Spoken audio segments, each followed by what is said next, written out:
Hi, this is Bobby Leach. I'm with the Times Weekly newspaper, and I'm sitting alongside of candidate and current mayor of Romeoville, John Noak. And welcome, John, and thank you for taking time to visit with our readers. Oh, thank you very much. I really want to dive right into this. I know that you're a few weeks away from Election Day. Can you talk a little bit about how much work is involved in just getting elected? Just talk about the long hours it takes, all the signs, the door-to-door. Well, as you mentioned, as I was heading for our interview, I got reminded of how much time it really does take, because my wife sent me a text that our son Sebastian said today as he was coming home from daycare, Daddy, come home. So that shows you how much time you have to spend away from your family, which is obviously something that I think any candidate, whether it's myself or anyone, it's always a tough thing. And especially with a 19-month-old, and I know you know as a father, it's always special in those moments. It's one of those times where every day something new's happening. But it is a lot of time commitment, and it's a lot of time commitment for all of our candidates, all of our board. We're out there every weekend. This last weekend alone, we and our volunteers probably walked over 1,000 houses and talked to neighbors throughout the community and about what their issues are. And it's the nice part about the political season is it's another opportunity to get out there in front of people. It's a big community. It takes several weeks, if not months, to actually get through the whole community, and that is a pretty time-consuming effort, but well worth it, because it's important to get out there and touch base with everyone on a personal level, which we've been committed to doing, and our entire team has.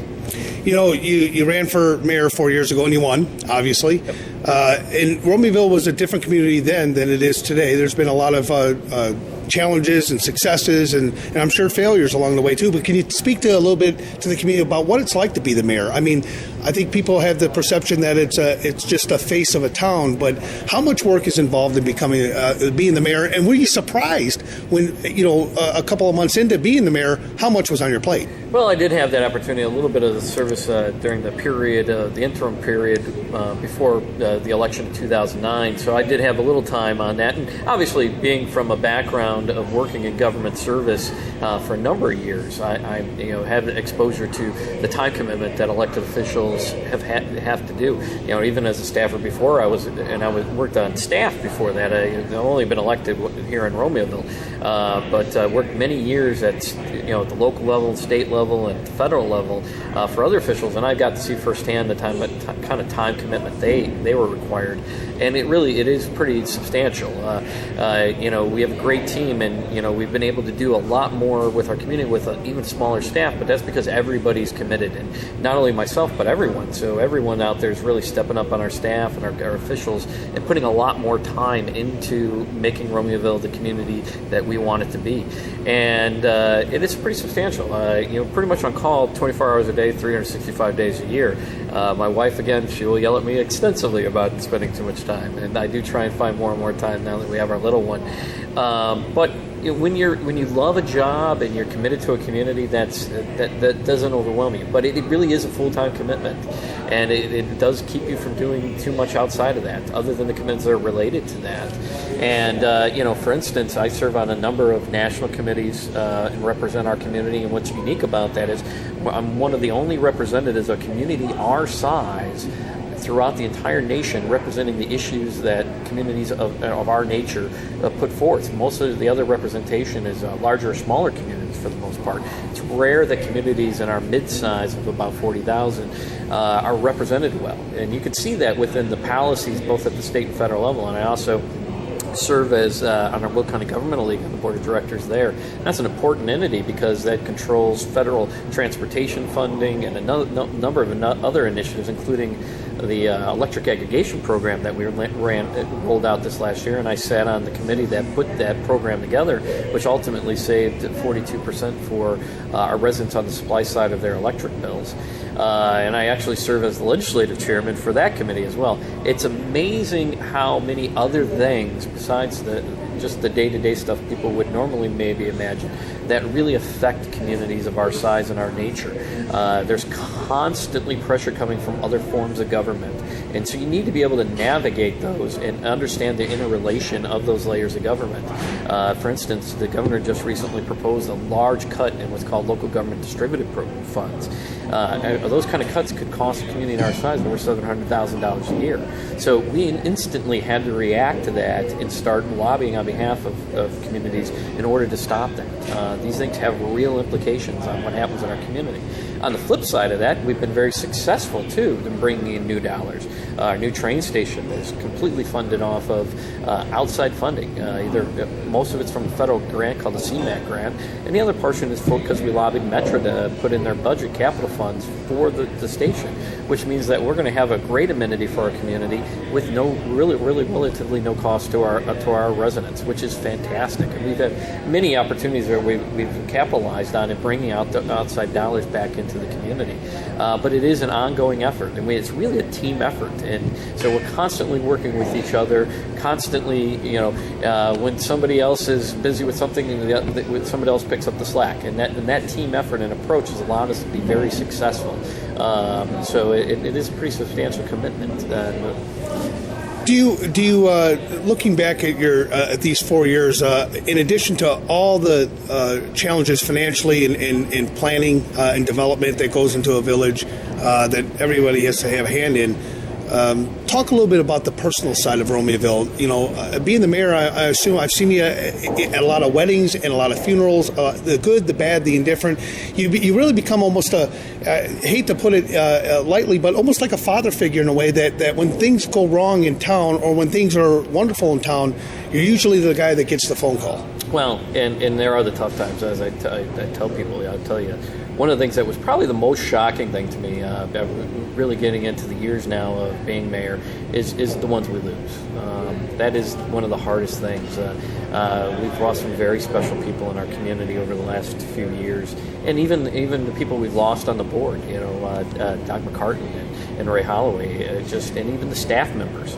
It becomes personal. It really is having to attend funerals virtually every week, or at least every other week. It really starts to bring home to you the ones you lose. But on the flip side, there is a positive. You get to see the babies that are born and the new ones that come into the lives. In fact, Bernice Holloway, our current clerk, just had her first grandchild, and that was an excitement.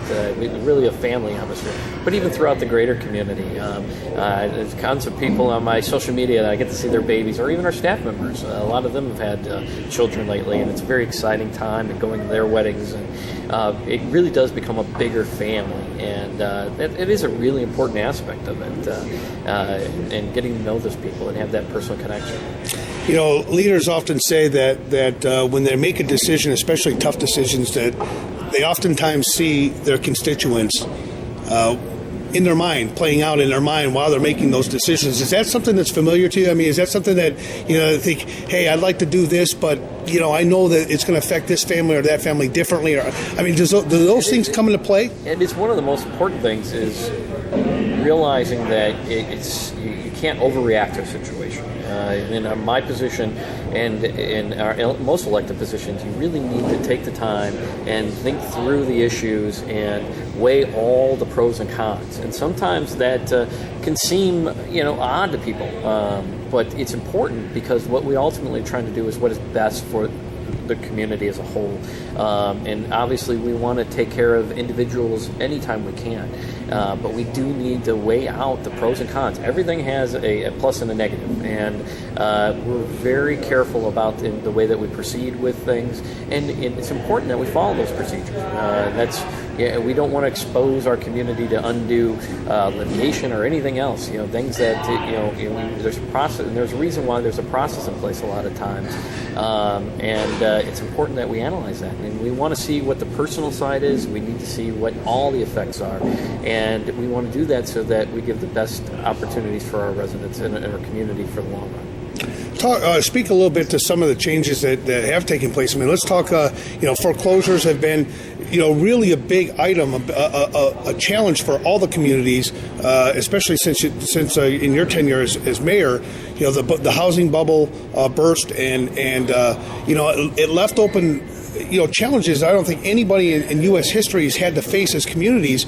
But you've taken some steps. I mean, talking about the foreclosure process and how people have to list their homes now. Brokers have to list these homes, and that you're notified that the home is in foreclosure, and that there's certain guidelines. Can you speak a little bit to that? And how, certainly, and I'll probably run off a little bit of the two-part of your earlier question, too, about the last 4 years and overall and overcoming the hurdles that this national recession have put in place. It really is truly, and talking to colleagues not only throughout the area but throughout the state, throughout the nation, we've been able to learn from each other, and we've actually shared a lot. You talk about the foreclosure situation.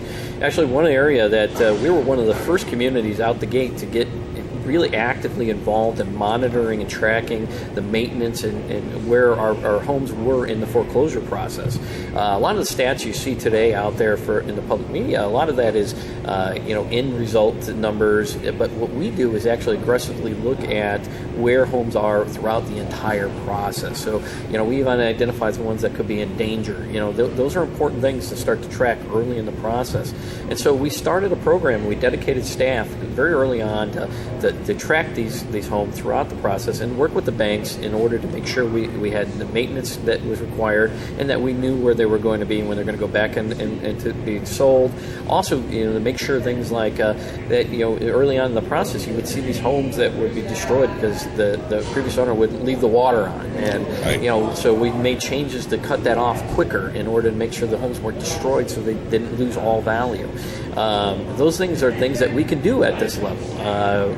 Yard maintenance. We're one of the first communities to go out and actually contract for yard maintenance in the summertime. And what we do is we actually then build up those bills and we bill back the bank or the new purchaser for that cost. So ultimately the taxpayer is not exposed to that so that we get those funds back. And we've been very successful as a community on that. And in fact, a lot of the programs that we put together, and what we did is we integrated it with the Community Service Council of Northern County and other social service agencies that actually do the counseling. One of the things we worked with Community Service Council was to actually upgrade and give them facilities when the big boom and the burst first hit, in order to help also on housing counseling on the front end, but also foreclosure prevention, and also to give people opportunities on what they could do with their homes. So we supplied them with additional space while they had extra staff.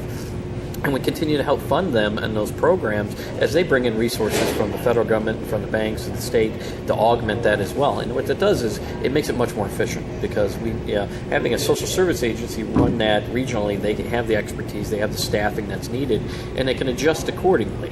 And then they can monitor the privacy issues and so forth that the individuals need, because oftentimes people are a little reluctant to come to a government agency. So sometimes it's better to have it be a social service agency that they feel a little more comfortable going to their offices. And so that was one of the part of what we had done as well. And actually, we were a finalist. We almost won the national award for a community our size for innovative programs that year with the National League of Cities, and we were one of the finalists for it and being recognized throughout the entire country.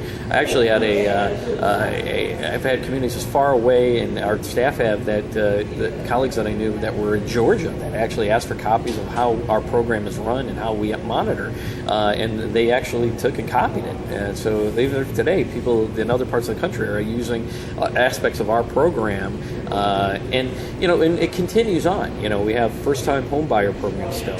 One of the other innovative things we did to help stabilize and continue even on the new home sales was at Misty Ridge and some of the other home builders. We took a federal grant that we had received for energy efficiency, block grant, and we were one of the only communities in the country to do this. Most just took it and spent it on trails, and it was a one-time expense and it went away. But we were innovative with this funding, and we turned it into a grant program to incentivize the purchase of energy-efficient homes, which met the goal of the program, which was to create more energy-efficient programs in the country. But we did it in a way that also then promoted home building, jobs, and reinvestment in our community. And what that did is it helped stabilize our home builders and continue them on, and actually ended up bringing revenue into the community in the long run. And it was a very innovative approach to go with, and it was very successful. And so, we were able to continue those subdivisions, and actually they've prospered now since then. And we're very proud because we're one of the few places in Illinois that have such a quality builder and homes of that aspect. And so that's a great thing, another thing that we're able to do. And we continue to look at it. We just partnered with the Community Service Council, again, on another project, which is now the financial savings, or the settlement from all the banks with the Attorney General, state Attorney Generals throughout the country has come in. And that settlement money is to be used for home intervention programs again. And so the Community Service Council is applying for a grant. We're partnering with them to purchase homes and rehab them and get them back into the marketplace. Which is just another aspect of this. But, we actually, the first round of those programs was run by the federal government, some of the money that had originally come out, and a stimulus program, which went to the county, actually. All the communities actually were part of the county program. There's some people out there that didn't realize, that individual communities didn't apply. It was actually applied for, and it was a cooperative program with the county, so the county did apply for that. But unfortunately, those funds were rather limited at the time, so the number of homes that were impacted was relatively small. This new program probably will impact a larger number of homes and help stabilize further. And we're talking about the most distressed homes, the ones in the worst position. And we have to get those into home ownership again. And so this is a great program to do that. And most of the rest of the housing policy is some of the stuff that's happening now at the state level and moving the process and making it faster. But the vast majority of the major policies with financial institutions and the mortgage industry and the housing industry is actually at the federal level. But we have great communications with our members of Congress and actively talk to them on a regular basis. And we're hoping to make strides with our National Association on that. Moving on to crime and control. I mean, you have a new police chief that happened during the last 4 years, but crime has gone down. Even though typically in economic times that are tough, you see crime go up. Yeah. And in our case, it's been the reverse. And can you explain that a little bit and talk about I think a lot of people, because the advent of so many different publications, and we love yours. Right. And obviously, even your publication's done more online, and it's great. But with that, there's more news and more information than ever before. So there's a common perception out there, and actually most police agencies throughout the country report better than they ever have today. There's a national reporting standard that everybody follows. And so today, compared to, let's say, 10 years ago, even 20 years ago, it's far different in the way that crime is reported. So it's much more accurate reporting standards. But you also see it more often because the readily available media content can be out there so quickly. So there's sometimes a misperception that there's more crime. Actually, violent crimes and most of the heavier crimes in our community have fallen the last few years. Retail theft is always a thing, but as part of coming along with the fact that we have more retail. Actually, that's one of the odd things. And, some of our retailers have become more aggressive about their own efforts in going after retail theft. But short of retail theft, all other crime, our crime rate as a whole has gone down.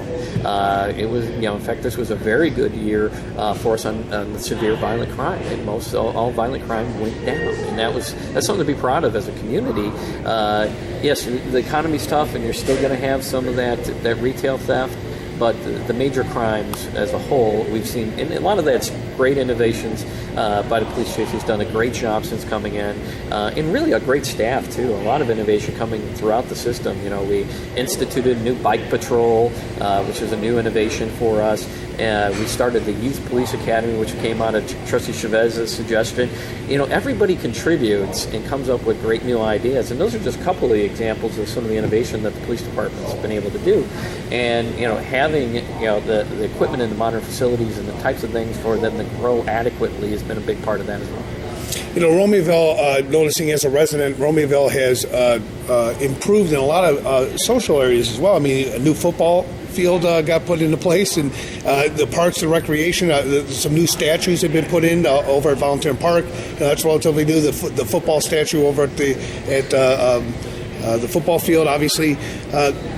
That's all part of it, though, isn't it? I mean, you have a new sports center being put in, the success on 53. Talk a little bit about that at Normantown in 53, about that whole project and how that's taken place. I mean, because that was a hot topic 4 years ago about the development of Route 53. Can you speak to that and where it's come now? Well, I got a couple of things here. We'll start with some of the recreation and some of the other amenities, like the football field that we've been able to do and some of the other projects.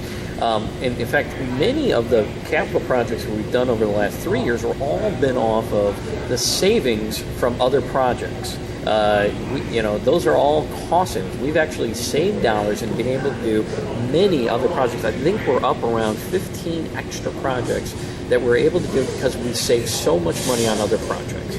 The football field is a perfect example of that. It was an ability to take what was a real gem in our community. I mean, it's a great asset to have a quality field and make it an even better facility. Obviously, it's been there a number of years, so it's time to really come to be able to get a good renovation. And it's important because there were safety aspects with the lighting that needed to be addressed. We had old wood poles, and wood poles don't last forever, and certainly we wanted to get ahead of the curve and make sure we replaced those items before they became a danger or even were close to it. So we wanted to get ahead of the game. And the quality of the field. Over a number of years, a field's going to start to deteriorate, and it needed a new crown, it needed new drainage. Now, we're going to have a facility that's going to last for probably another 20 years. That's going to be a first-class facility for our youth football. It really is going to be something that everybody's going to be quite proud of. And it's something that we need to do as well for. But again, that was able to be done because we saved so much money from other projects because of the conservative approach that we took to construction. So that's why we were able to do so many of these other projects. Even Fire Station 3 and some other projects were all paid for off of cost savings. And we're really proud to be able to say that we were able to do more with these funds because we really literally saved every dime we could in order to get the maximum usage out of it. And you were talking about the Route 53 corridor. I think that's probably one of the areas where we've seen the most success, and it's starting to accelerate. It's a big puzzle, as I tell people, because it's really the entire corridor. Obviously, the downtown is the heart of that corridor. But when we look and we talk about Route 53, we really talk all the way down to Lewis University at Renwick Road, all the way up to where Joliet Road and 53 break off, and the whole corridor and how it all works together. And so many aspects have been completed over the last few years. You look at the landscape islands throughout the corridor, and that's the beginning of that beautification. You look at the enhancements, even simple things like Route 66 marker corridor marker for the corridor that we did with White Fence Farm in partnership with them. I was just over earlier before I came over here today with you with the Chamber of Commerce that was having an after hours at the Fitzpatrick House, which now houses the Heritage Corridor Convention and Visitors Bureau, and bringing more life into that area. Working with a new entrance on Lewis. We're going to be adding this summer a new entrance at the high school in the front again. We're going to be we did the final completion of the Walgreens project over there. You look at the train station that's going to be coming, getting rid of Crazy Rock and redeveloping that corner, which is vital to the long-term attractiveness of the corridor. There was only so much we could do when we had something like that sitting in the corridor. And here was an opportunity where we didn't forcibly have to do it. It was for sale. The estate was in need of funds, and so it was put out on the open market. And the reality is, if the village hadn't been able to intervene and get rid of this, we would have been stuck with another purchaser who would have had the same usage, and we would have had it for at least another 20 years. And that's something that really, when you look at reinvesting in the corridor, was going to be a huge hurdle and obstacle to get true reinvestment into the Route 53 corridor. The facility had deteriorated pretty bad, so it was in the best interest of the community to move beyond that and really rebrand ourselves in the corridor. And now, we've been able to move and do projects. There's so many things that happen. Sometimes I think everybody forgets because there's so much that happened. All the things that did happen, the realignment of Dalhards and Veterans Parkway and all the water retention. Something as simple as being able to do stormwater management in that area and properly plan it, because obviously the area was built over 60 years ago in a time period where you didn't have stormwater management practices and we had the standards we have today, and we needed to incorporate that in order to redevelop the area. But projects like the library, the village worked very closely, and I'm proud to say that myself and the trustees worked with the committee to get that referendum passed, to get Romeoville a true rebuilt library. Then it was a great opportunity Now we have a fully utilized library. We have all the office staff for the whole library system now located in Romeoville. We are the headquarters of that library, and we partnered with them, with the TIF district, in order to get better amenities for our community. And we plan that to integrate with the overall redevelopment of the downtown, and that was in a partnership with them. And then same thing with RC Hill School. We work with the school district in order to get the new amenities and the new realignment on the outside, the new parking lot, the new way that the bus traffic flows. And that was important. Again, it's another piece of that puzzle for the overall redevelopment of the downtown. And the look, even something as simple as tying in the street lighting together, or the simple looks of the way that it all blends. Those were all planned out in cooperation with all the governmental entities and with our planners as well, as all to be pieces of the bigger puzzle that ultimately come. You know, we look at smaller projects like the Goodyear refacade program. Dairy Queen is doing their project right now. We have plans in from the Shell station actually right now. We're working with them as well. We look at some of the amazing turnarounds, like halftimes going to Stone City. I mean, we went from one dying business to having two businesses. Now we have Emerald Car Wash there as well, and we're probably going to have some more businesses there. And even another restaurant up the street from there that we helped get started with TIF funding and with a sales tax incentive. We helped Michael's open, and that was in cooperation. The village actually was the ones that contributed TIF dollars and gave them a sales tax incentive to reinvest in their site. And that's key too. We need all those sites to be a part of the equation. And we look at other projects that are coming down the pipeline. We've already had Cornerstone Services purchase the property right there at Honeytree in Route 53, which they have plans for about a 35,000 square foot office building, which will bring more jobs and more daytime population, along with our new athletic center, that are all parts of the equation, and to getting the kind of counts and numbers of people in that area that will allow us to have sustainable grocery stores, restaurants, well into the future. The key here is sustainability. That's what the athletic center is ultimately about. Yes, it's a great amenity for our community, and it's designed to be something that's going to grow and prosper more over time, as any project takes time to prosper. But it can be funded off the TIF district, which is no exposure to our residential property taxpayers. All those dollars come from the businesses in the district, not from our residents.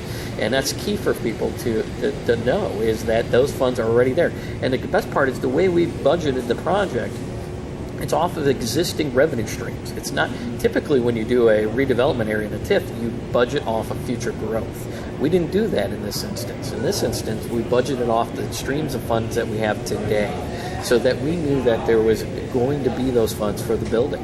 And then by bringing in a private partner, the village and our taxpayers aren't exposed to the operational side of it. And it also brings innovation, because having a private partner that's in the business, specializes in it, will help us to make that more successful, because ultimately the goal is to bring people into our community and to give us that growth and that spark. And that, again, that anchor that allows for the redevelopment of the entire corridor. And that's why projects like the train station ultimately are so exciting as well. While it's ultimately a smaller project in scope, it has lasting impact. These are projects that will have a positive impact on our community for years to come and really change the face of our community. We go from being known for this establishment known as Crazy Rock that was there, and everybody knows it. They sell the mud flap women on the billboards up and down 55, and unfortunately that's what people would say about us. Now we get to highlight things that were always there and new things. We get to highlight Lewis. Even the university told us that sometimes they had to redirect parents around when they were visiting the campus and recruiting people, because that was a negative aspect to the corridor. And so now we can highlight Lewis. We can highlight the other things that we have going on in our community. And these new elements will make it even better. Basically now we go to being known for a first-class university, to having a train station, to having these great athletic facilities, and a great historic, and then we can push the historical elements that we have. And again, talking about the Fitzpatrick House I was just at, those in White Fence Farm with the Route 66 marker. And that's how it all starts to tie together, because it has to be a bigger picture and a big puzzle that comes together. I also want to cover with you the job creation that's happened over this last 4 years. Actually, Romeoville has eclipsed every other city or community within Will County in job creation over that 4 year period. And I can remember last spring the excitement that you had when you landed or the village landed FedEx, which was a huge deal. But again, talk about those wins, because those wins don't happen by just waiting for them to show up. You have to talk about the conventions, talk about the work behind the scenes to get those big box warehouses and the retail locations here. How much work goes into getting that, and how exciting is it when you land it? It's a substantial amount of work, and it really is a team effort, as I said, and that's why our personnel and our board that we have today is so important, because of the way we work together in that team aspect. It's everything from industrial conferences to retail conferences. It's being active. One of the things I'm most proud of is, unlike some of the communities when the recession hit, a lot of communities retreated, and they thought the storm would just disappear and they'd be back, and it'd be back to this heyday again. Well, the heydays of the early 2000s and the late 90s is probably not going to happen anytime soon, or at least probably most of our careers, because that was a period of unrealistic growth, and we saw what happened. The bubble burst ultimately. So now we're probably going into a period of more realistic growth patterns, but that means that you have to be more aggressive. And one of the first things we did is decide not to go hide when the recession hit, but to be more aggressive. Go out and rebrand our community. Go out there and be in front of the decision makers. Because the decision makers aren't on the news at 10 o'clock. The decision makers are the people. Like last week, I was before the ICSC conference, the Midwest Conference here, which is the International Conference of Shopping Centers, and I was invited to be a keynote panelist on a panel. The very topic was how to rebrand and readjust in this new economy. And I was proud that I was invited as a representative of Romeo, because it was about Romeoville's success as the only municipal panelist on this, with Crane's Chicago Business was moderating and talking about what the new realities are and how you're going to go out there and what new ways you have to look at recruiting business. And it's across the board. And there was over 500 development officials, and those are the people we need to be in front of that make the decisions. Big institutional investors want to know fundamentals, and we've been out there sharing those fundamentals now for the last few years, and now it's starting to pay off. Now that the recession is it's still tough. There's still way too many people out of work, and we want to get as many of them back to work as we can. But we're starting to see the early signs, and we've been more successful than most. And now it's starting to pay off. We're starting to see the results of that. The Sam's Club project. Sam Club had abandoned this community years ago and wasn't even looking at it. We were able to work with our developer to bring them back into our community, look at innovative ways, and really show them the fundamental positives. The workforce growth with the industrial side helps attract the retail side. One of the things they look at when they look at demographics is they look at daytime population. And so having growth during a recession in labor workforce is key to attracting retail and restaurants. They go hand in hand. They're not separate. And so those are things that we were able to go out and more aggressively market on the retail side. And looking at ways to work with them, reanalyzing our requirements, in the way that we work with our developers, finding innovative ways to make the projects work financially, because today it takes a lot more investment by a private developer than it did 4 years ago. 4 years ago or 5 years ago before the recession really hit, somebody could go and a developer could have 20% equity in a project, and the bank would gladly give them the rest of the money. Today, you see banks requiring 60+% equity into a project. And that's good. There was a while there where they wouldn't even give you money. And so now we're starting to see that lending coming down again and coming out into the people, and the requirements coming down, and so the activity levels come up. But we've positioned our community to be on the forefront of that. And so everybody does know where Romeoville is. the people of Romeoville should be very proud of that, because it's part of their success and part of our team's success in getting out there and putting ourselves in front of the people who really make the decisions. And and that's important. So Sam's Club, one of the first big box retail opportunities to be built in Illinois since the recession. That's a facility that is going to bring in about roughly $80 million in retail sales a year and create 175 new jobs, plus all the jobs it created for our union workforce here in Will County. That's a great opportunity. The great part about Sam's Club is on its construction, they have an arrangement with our unions, and I talked with our unions before they came in, and they have a standing arrangement that all of that's been done with union labor. And that's an exciting thing, because we need to put those people back to work as well. And I'm proud to have union support, and that's because we have an ongoing dialogue. I meet with our unions on a regular basis. They have my personal cell phone. We talk everything, and on the corporate side. So we're able to get projects done by getting everybody working together. And FedEx, what can you say? That's one of those marquee projects you're just going to be proud of. Everybody should be proud of for years to come. It's going to be potentially up to 500 jobs once it's done. What can you say about it? It's FedEx. They're not going anywhere. And it's a great facility. They bought 50 acres. 240-something thousand square foot building. It's state-of-the-art. It's going to be the ground division headquarters for the whole Chicagoland South-End region, and will be the hub activity for that. Another great project across the street from there is actually Samsung, which put its logistics head for the Midwest here in Romeoville. And they actually took a $650,000, which was the last spec building built before the recession. They took over that 650,000 square foot building, and now they started with 300 workforce. Now they're already talking about they're already up to 600, and they're talking about expanding the building up to over 900,000 square feet. They're going to already talking about putting an addition on, because they're growing so fast. Really great company that's growing fantastic. Great kitchens that came in not too long ago, and which makes frozen pizzas, if you didn't know that. And they make frozen pizzas for Sam's Club, interestingly enough, and other companies. But they had one shift when they first came in. Now they're up to 3 separate shifts. They need to expand their parking lot because they have so much larger workforce. And those are just a couple examples. We had the formal ribbon cutting for Midwest Air Technologies just a couple of weeks ago. And Midwest Air Technologies, which has a few hundred jobs there too. I think they go anywhere from 250 to their seasonal high of 400. Is the Illinois' largest minority-owned company. Now the headquarters, they have the front offices for the whole entire company, because they are an international company as well, just up in Lake County. But this is their primary facility for all their operations, for their manufacturing.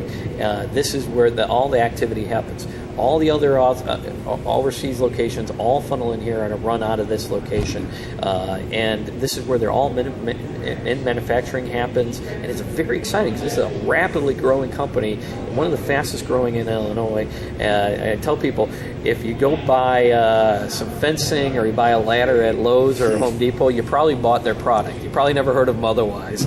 But they probably sold you your brake rotors too. They do all kinds of things. They build all kinds of things that people probably just didn't know they built. But the fantastic company, growing, adding jobs, and we're very proud to have these. Another great company was RTC. Probably another company nobody's heard of, but RTC moved its headquarters here, and its manufacturing jobs. And that's the great part, is we're seeing manufacturing jobs over this last 4 years. It was one transition that was key to our economy, is we went from just a purely logistics community to seeing more of the manufacturing, pure manufacturing, and front office type jobs in these big facilities. They're not just a facility that has 10 people moving around pallets. These are actually big working operational facilities today. And that transition has happened over the last 4 to 5 years. And we're really excited about that. RTC, I just mentioned, they actually make point of sale displays. They make the rackings that your Nike shoes are sold on. They give you a good example. When Walmart or Walgreens reformatted, they make all the racking systems and all the displays for Walgreens. And so that's a company here in town that most people probably didn't even know was here and just came in the last couple of years. So. My last question, Mayor, is it's been a great run for 4 years, and I think that the results are are self-evident. I mean, all the things that we talked about in this last hour have been about all the positive things that have happened. There's a few negatives here and there, but all the positive things that have happened and all the growth. Why do you want to run for mayor again? I guess that's the question everybody wants to ask is, are you a glutton for punishment, or is there still work to be done? I mean, what is the reason? Why do you really want to run for mayor again, and what do you see down the road? At the end of the day, I love this community. I love what we're doing. I love my old job, but I love this more than anything because you know what? We can see firsthand and feel the accomplishments. You can hear the stories. You can talk to the people. I've worked on a lot of different levels of government, and I've worked for other officials, as I said.